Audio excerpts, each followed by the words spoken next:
The Senate voting today to formally begin the process of debating the massive bipartisan infrastructure bill that will fund around $1 trillion worth of projects nationwide.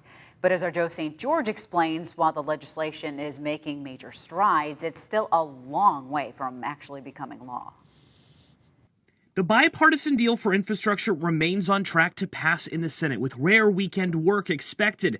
Right now, it has 50 Democratic senators supporting it. 17 Republican senators voted to move forward with debate on Wednesday. A final vote could happen next week, but today, the legislation is still a ways away from reaching President Biden's desk. Remember, the White House is trying to have 2 infrastructure trains leave the station at the exact same time. The bipartisan deal is on train number 1. This legislation includes around $500 billion worth of new funding to improve roads, trains, and broadband. It's paid for by using existing funds like bonus unemployment payments that all these states have stopped or attempted to stop giving out.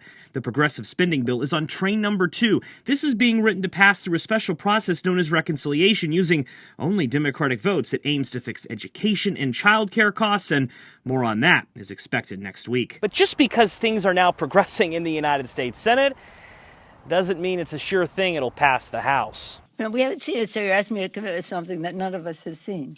We are rooting for it.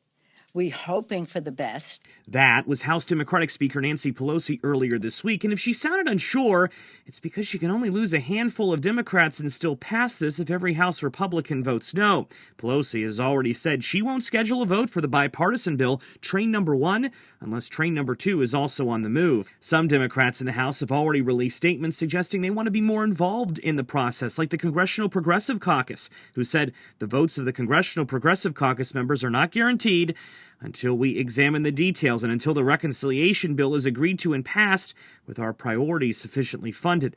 Any small change at this point runs the risk of undoing everything, which is why the largest investment in infrastructure in a generation still has a long way to go before it reaches the White House. In Washington, I'm Joe St. George. Joe, thank you.